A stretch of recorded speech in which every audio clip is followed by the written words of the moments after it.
이어서 초등 버전을 한번 설명드려 볼게요. 자, 엄선한 책들인데요. 초6 리스트를 한번 보겠습니다. 자, 돈키호테가 있습니다. 그리고 프랑켄슈타인, 비룡소 시리즈죠. 그 다음에 올리버 트위스트, 공부가 되는 셰익스피어 4대 비극, 갈매기의 꿈, 레미제라블 이렇게 있는데요. 우선 비룡소 책들이 좀 눈에 보이는데 뭐 프랑켄슈타인이나 레미제라블, 저희가 비룡소 클래식을 좀 좋아합니다. 그 이유는 원전을 너무 심하게 각색하거나 윤색하지 않고 원전의 가치를 그대로 좀 유지하면서도 아이들이 그 작품을 쉽게 읽고 이해할 수 있도록 약간은 편집을 좀 가한 책들이거든요.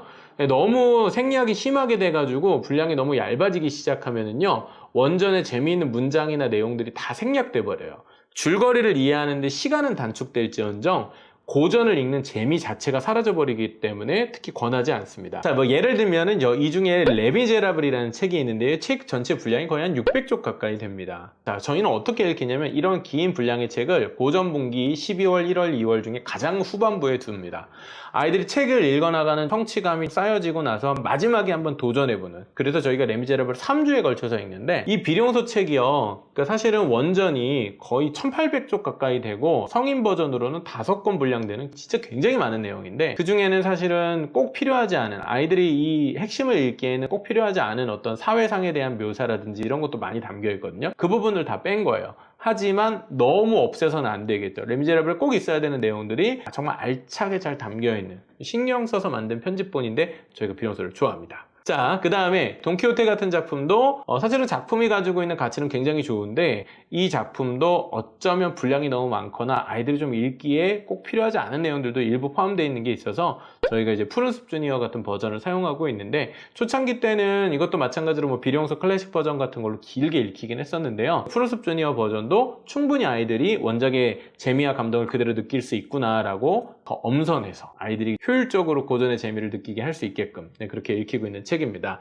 셰익스피어 4대 비극 같은 경우에도 희곡집인데, 사실은 성인 버전으로 혹은 희곡의 원전 그대로 테스트를 담아놓으면 애들이 좀 읽는 과정에서 좀 재미를 좀 잃게 됩니다. 그래서 좀 아이들에게 학습적으로 도움이 될 수 있는 배경적인 내용들도 좀 담겨 있어서 저희가 책 버전을 좀 바꿨는데 반응이 굉장히 좋아요. 그래서 이왕 셰익스피어의 4대 비극 읽히겠다, 근데 우리 애는 한 초6 정도, 중1 정도 되는 것 같아, 혹은 초5 정도 되는 것 같아, 이 책 추천드리겠습니다. 자, 그 다음에 이제 5학년입니다. 오제마법사, 파랑새, 나에라임 오렌지 나무, 왕자와 거지, 지킬박사 하이드, 80일간의 세계 일주 등의 책들이 있습니다. 이 책 외에도 여러 가지 책들이 좀 많이 있는데, 5학년들 고전 리스트의 특징은 뭐냐면요, 상징이 많이 나와요. 초4까지는 사실은 상징이 약간 아동틱한 느낌들이 조금 많은데, 초5 정도가 되면은 스토리 라인을 이해하기 위해서 어떤 추론이 필요하거나 상징적 사유들이 많이 있어서, 파랑새 같은 작품도 특히 그렇겠죠. 작품 전체가 그렇기도 하고요. 어떤 주제의식을 전달할 때 사실적으로 그대로 전달해 주기보다는 그 스토리 라인 속에서 이런 주제의식이 담겨 있구나, 이런 것들을 좀 이해하거나 감각할 수 있는 책인 것 같고요. 왕자와 거지나 지킬박사 하이드 같은 경우도 그렇습니다. 스토리 라인도 재밌긴 하지만은 결국 그 안에 담겨 있는 주제의식이 너무 평면적으로 전달되기보다 문학 읽기에 별로 흥미를 없어하는 친구들도 이 책들을 재밌게 읽을 수 있다는 얘기거든요. 초4가 겨울방학 맞이할 때, 예비 초5 학생들이 충분히 재미있게 읽을 수 있는 책이다, 추천드립니다. 자, 초4 리스트입니다. 마법의 수프, 그 다음에 크리스마스 캐럴, 나무를 심은 사람, 키다리 아저씨, 바보 이반 이야기인데 톨스토이 동화집이고요. 톰 소여의 모험, 이상한 나라의 앨리스로 이루어져 있습니다. 처음에 있는 이 미아일랜드의 마법의 수프 같은 거는 한 이야기예요. 단편집 정도인데, 초3인 친구들, 초4인 친구들 아직은 글밥이 조금 많은 이야기들을 읽는 훈련이 안 돼 있는 경우들이 있잖아요. 이 이야기는 사실 정보 위주로 쓰여진 것도 아니고 굉장히 이제 좋은 작가, 미아일랜드의 모모의 작가이기도 하죠. 뛰어난 작가가 아이들을 위해 쓴 동화인데 작품의 주제도 표현도 길이도 굉장히 적절해요. 첫 번째 책으로 뒀고요. 그 외에는 이제 크리스마스 캐럴, 크리스마스 시기에 우리 누구나 떠올리는 디킨스의 소설 아닙니까? 근데 어느 정도의 이 책을 읽을 수 있을까? 초4 정도면 소화할 수 있습니다. 물론 어른들이 봐도 감동적이긴 하죠. 근데 어른들에게는 조금은 단순하게 느껴지는 주제일 수도 있잖아요. 익히 다른 매체를 통해서 보기도 했고. 그런데 우리 아이들 아직 초3이나 초4 정도에서는 이 이야기를 정확히 몰라요. 재미있게 읽을 수 있는 책입니다.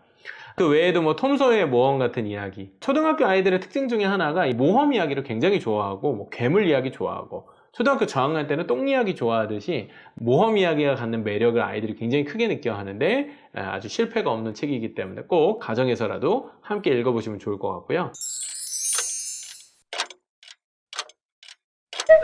자, 초3입니다. 난 뭐든지 할 수 있어. 해저 이말리, 마젤과 슐리 마젤, 그 다음에 걸리버 여행기, 프란다스에게 조금만 더, 그 다음에 인어공주, 안데르센의 이제 소품집들이 있고요. 사람은 무엇으로 사는가라는 작품 하나만 담겨있는 톨스토이 작품을 읽기도 합니다.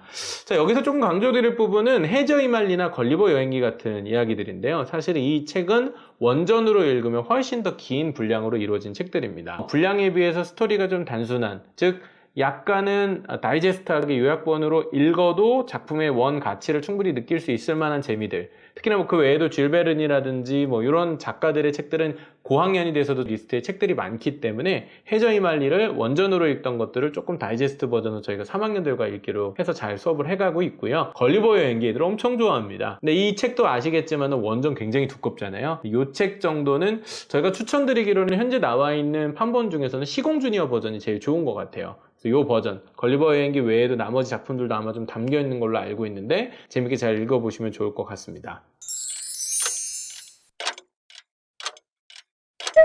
자, 그 다음에 초등학교 2학년입니다. 초등학교 1학년, 2학년 학생들에게는 너무 많은 걸 기대하고 뭐 고전을 읽는다 이런다기보다는 아동 명작, 즉 생각해볼 만한 거리가 많고 또 초2 정도가 되는 거는 사실은 초1보다 조금 나아진 수준이지만 저학년이기 때문에 너무 어렵고 플롯이 상징적인 내용으로 접근해 가기보다는 아이들이 다채로운 생각들을 많이 펼 수 있는 생각할 거리를 많이 담고 있는 이야기 책들로 구성을 주로 했는데요. 추천드리는 책들은 다음과 같습니다.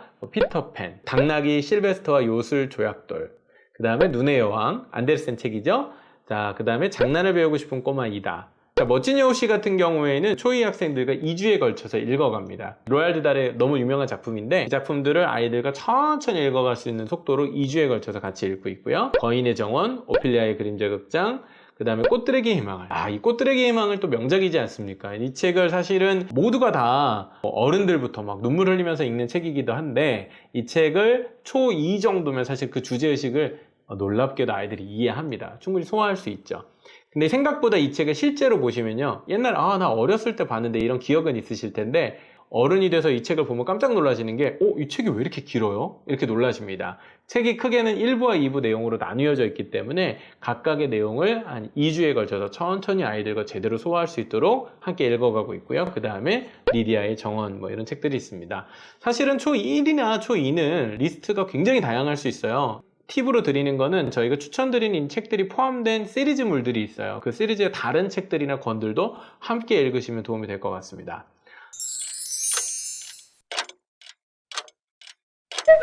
자, 마지막으로 초1 친구인데요. 초1은 사실은 지금 시기는 저희가 수업에서 만나는 친구들은 그렇게 많지는 않아요. 아직 유치원생이잖아요. 7세들. 그러니까 내년에 학교에 갈 친구들인데 책 읽기가 훈련이 좀 잘 돼 있거나 학교에 입학하기 전에 책 읽는 독서 훈련을 좀 하고 싶어서 문의를 주시는 경우들이 있어서 수업을 진행하고 있는데 그 친구들과 같이 읽는 책들은 이렇습니다. 우리는 친구, 앤서니 브라운. 책 제목은 안 들어보셨더라도 작가 이름 들으면 좀 기억이 나실 거예요. 그 다음에 아낌없이 주는 나무, 크리스마스 선물, 행복한 왕자, 오스카 와일드의 작품이죠. 그 다음에 이건 내 모자가 아니야. 이건 이제 작가가 클라센의 글이고요. 그 다음 브레멘 음악대, 치과의사 드소토 선생님. 요거는 이제 작품 자체가 워낙 유명하고 아름다운 실수, 장화시는 고양이, 이솝 이야기. 이솝 이야기는 2주에 걸쳐서 굉장히 짧은 이야기지만은 그런 상징과 비유들을 아이들이 이해할 수 있도록 설명해주고 동물들의 이미지와 이야기들을 같이 연결해서 굉장히 흥미있게 책을 수업하고 있는 것입니다. 그다음에 우리들의 특별한 버스 뭐 이런 내용들이 있습니다. 자, 그래서 이 정도 내용으로 저희가 이제 초등과정의 독서 리스트들도 쭉 살펴봤는데요. 사실은 독서 리스트라는 게 참고할 내용이지 뭐 절대적인 진리가 될 수는 없습니다. 하지만 참고를 하더라도 경험해본 데이터에 의해서 검증된 책들로 리스트업을 하시는 게 저는 되게 중요하다고 생각해요. 가끔은 시중에 돌아다니는 뭐 겨울방학 필독서 리스트 뭐 이런 것들이 사실은 조금 아이들에게 직접 책을 읽혀보지 않고 그 리스트를 만든 경우들이 많아서 좀 가끔은 꼭 읽힐 필요가 없는 책들도 있고 아니면 너무 어렵거나 생소한 책들도 있는데 판본까지 신경 써서 저희가 리스트업 했기 때문에 꼭 한번 읽어보시면 좋겠고요. 밑에 저희 리스트업을 보실 수 있는 링크도 달아놓을 테니까 수업을 꼭 듣지 못하시더라도 가정에서 우리 아이들이 이런 정도의 책들을 읽어갈 수 있도록 제안해 주시면 좋겠고요. 우리 아이들의 지금 수준과 책에서 추천되는 학년의 리스트가 좀 다를 때 어떻게 해야 되나 고민하시는데 전혀 고민하실 거 없이 아이들의 수준에 맞춰주시면 좋겠습니다. 너무 쉬워 보인다면 조금 올리시고 너무 어려워 보인다면 조금 내리면 되겠죠. 그래서 아이들이 재미있게 읽어갈 정도의 수준을 맞추시되 계속 그 수준에 머무르게 하지 마시고 내년 정도가 됐을 때는 한 번 더 리스트업을 올려봐야겠다. 이런 목표를 가지고 이 고전 리스트를 좀 활용해 주시면 좋겠습니다. 어떻게 대치동 아이들이 겨울방학에 무슨 책 읽는지 정리를 해드렸는데 도움이 되셨으면 좋겠고요. 다음에 또 재미있는 책 이야기로 찾아뵙도록 하겠습니다. 감사합니다.